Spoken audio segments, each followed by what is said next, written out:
walking with it.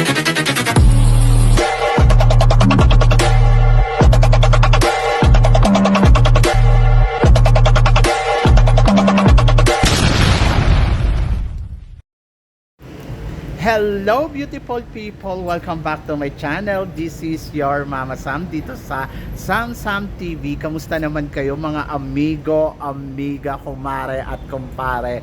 Sana lahat kayo ay okay at safe ngayong araw na to. Syempre ko ako naman ang tatanungin nyo.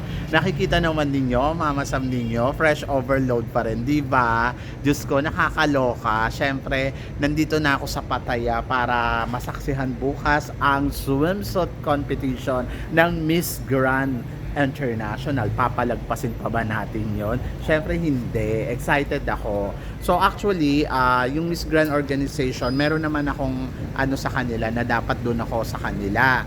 Kaya lang, hindi pwede kasi may trabaho pa ako. So yon. So sabi ko late na ako makakarating dyan. So in fairness naman, habang nasa biyaya ko, they are contacting me na kamusta daw ako, ano ba, nasa Pattaya na ba ako, yung mga ganon. So syempre excited ako. Excited ako for the Miss Grand dahil pasabog ang swimsuit round nila bukas, di ba? At yun talaga yung hindi dapat natin palagpasin dahil sobrang okay, sobrang winner. So yun, so ang saya lang kasi syempre, nandito siya sa Bangkok. Madali siyang puntahan. Medyo malayo ang Pattaya, nasa 2 hours o 3 hours away from Bangkok. So medyo grabe. Umalis kami doon kanina alas 4. Ganon, tapos nakarating kami dito alas 7. Di ba? Nakakaloka. Paano naman kasi yung van, ang aga-aga namin doon, tapos yung van dumating alas 4 na. So waiting for the night talaga kami. Alam niyo yun, nakakapagod. By the way, so at least nandito na. Sabi ko nga, at least ready. Malapit lang naman yung ano nila, yung access. Kumbaga parang 10-11 minutes away yung kung saan yung meeting place bukas. So sabi sa akin, pumunta daw ako ng mga around 8. Diba? So I'm so excited na. So yon. So syempre pasabog yan, Miss Grand yan, charot. So yon. So nag-expect ako ng more at saka syempre nag-expect ako ng talagang bonggang eksena. So abangan na lang natin yan bukas, no? So, nandito ako sa labas ng hotel kasi syempre may kasama ako sa room. Nakakahiya naman na mambulabog ako sa kanya ng bonggang-bongga. So, ang chika natin for today is about, ayun nga, sabing ganon, yung si Atisa Manalo, kung bakit hindi nila pinanalo. Charot. Ito pa lang si Atisa Manalo, di ba? Syempre nagkaroon nga ng problema sa paa.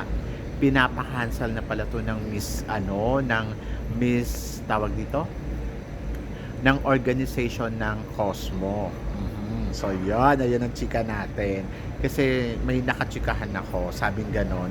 Ayun nga daw, pinapa-cancel na pala siya ng organization ng Cosmo dahil nga sa kalagayan ni Atisa Manalo na namamaga yung paa. So sabing ganon, hindi na nga daw nila pinapalaban kasi nga ang feeling nila kailangan magpahinga. Tapos ayun, lumaban pa rin si Atisa Manalo. Ang sabi niya ngayon pa ba daw siya susuko kung kailan malapit na yung coronation night. Ayun yung rason niya. Kaya pinus niya yon. So, siguro ang Cosmo, nung una, si Atisa Manalo ang napipisil nilang manalo. Tapos yung later on, parang feeling ko, hindi na talaga. So, yun. Hindi na nila napipisil manalo. Parang iba na, charot. So yun, so naloka syempre ang lahat para kay Atisa, di ba? Kasi nga syempre expected natin na kaya nilang papasukin ng top 5. So parang feeling ko during preliminary competition may inassign na talaga sila na kung sino yung winner. So doon siguro nagkaroon ng chance si Indonesia na talagang makita o ipakita yung eksena niya sa organization ng Miss Cosmo kung saan siya ang ipinanalo. Kumbaga habang si Atisa Manalo ay nasa ganung kalagayan, so sinamantala naman syempre ng kalaban na umeksena ng bonggang-bongga. Alam mo sa totoo lang guys, ang iniisip ko dyan, planado eh. Oo, planado yung ginawa nila. Tapos nakakalungkot kasi syempre parang ewan ko, siguro destiny talaga, gano'n. Ewan ko, ewan ko sa kanila, pero parang ang dating kasi sa akin ay ano, yung alam mo yun, yung nawala yung tiwala ko do sa organization. Kasi parang feeling ko, parang lahat naka-set up. But ayokong isipin na gano'n. Kaya lang parang ayun yung nafi-feel ko, 'di ba? So yun, sabagay nafi-feel lang naman natin. Anyway, doon nga sa nalaman ko na sinabi nila na hindi na talaga nila pinapalaban si Atisa Manalo, pinagku-quit na nila. Doon pa lang nakita na natin na hindi na sila interesado, kung totoo yun ha, hindi na sila interesado na ipanalo si Atisa Manalo. Kahit siguro anong galing na ipakita ni Atisa Manalo, hindi na nila papansinin yun kasi they are looking another girls na talaga. So sa madaling salita, naka-apekto talaga kay Atisa Manalo yung pagkaka-spring niya dun sa ano, yung nangyari sa paa niya. So yun, nakaapekto sa laban niya. Kasi sa totoo lang, yung unang round naman, parang kung mapapansin mo, ano to eh, it's Atisa Manalo talaga eh, di ba? Parang kita naman natin na talagang siya talaga yung napipisil. Pero ang ending, parang, ba't ganun? Biglang may nangyaring ganito, tapos parang biglang naiba na. Pero ang maganda lang kay Atisa Manalo talaga, inilaban niya yung Pilipinas at ayaw niyang sumuko. So, tinry niya yung best niya at talagang inilaban niya ang Pilipinas ng bonggang-bongga at nakita naman natin yung ginawa ni Atisa na talagang kinabog niya talaga kahit namamaga pa yung paa niya. Pero hindi pala kinatuwa yun ng organization at hindi kinatuwa yun ng ibang judges. Pero kasi naiintindihan ko rin sa kabilang banda kasi syempre risky.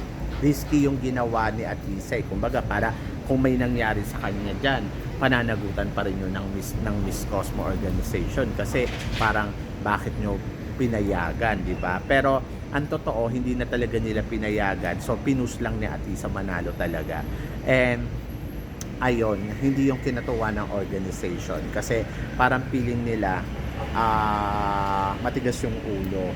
Pinipilit yung gusto. Kaya ayun yung mga dahilan siguro. Kaya hindi nila pinanalo. Kasi hindi na nila pinapalaban, lumaban pa din. Eh paano naman kasi nakaplano na sila na si Indonesia ang mananalo tapos makulit si Atisa, charot.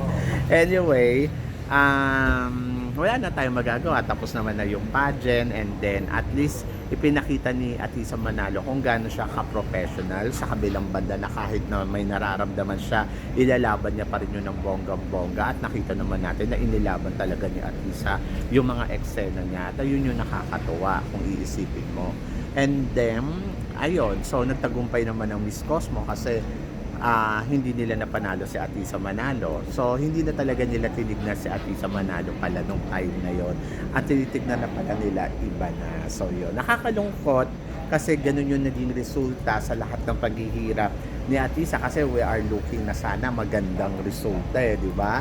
Pero hindi naging maganda yung resulta kasi hindi siguro para kay Atisa Manalo ang Miss Cosmo. Yun na lang yun ang isipin natin. And then, dito i-close na lang natin yung issue about Atisa Manalo and Cosmo.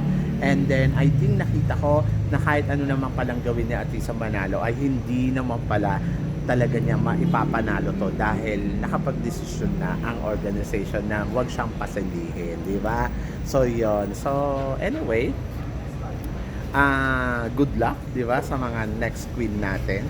So, nanghinayang lang ako kay Atisa kasi parang feeling ko dapat siya talaga yung winner dito, hindi naka-move on. Eh, paano ba naman kasi makaka-move on?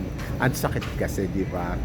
Nasayang yung reyna natin ng bonggang-bongga. But kudos kay Atisa Manalo kahit wala siyang corona, mananatili siyang reyna ng Pilipinas. At in fairness sa kanya, di ba? So, kakaibang queen talaga si Atisa Manalo, palaban, at nakita naman natin na talagang ginawa niya yung makakaya niya. Ang wish ko lang talaga, sana magbalik pa si Atisa Manalo sa Miss Universe Philippines one more time, kahit isang beses lang. Diba? So, yon. Anyway, so dito, i-close na natin ang chika about Cosmo. And ngayon, malinaw na sa akin ang lahat at naiintindihan ko na kung ano nga ba ang tunay na nangyari. And then, ayun, sana kayo din. Wish na lang natin siguro sa susunod na sana lumaban si Atisa Manalo one more time, di ba? So yun, abangan natin siya next year. Malay ninyo, di ba? So, yon. So, kayo guys, ano guys ang masasabi ninyo dito sa mga pinag-uusapan natin ngayon? I-comment below mo yan para at least malaman ko naman kung ano naman ang chika mo dito sa tinatalakay natin ngayon. So, yon. So, abangan na lang natin bukas si CJ Opiasa kung ano magiging eksena niya sa kanyang pasarela sa swimsuit competition. Are you excited guys? Kasi ako, yes, sobrang excited na ako. So, yon.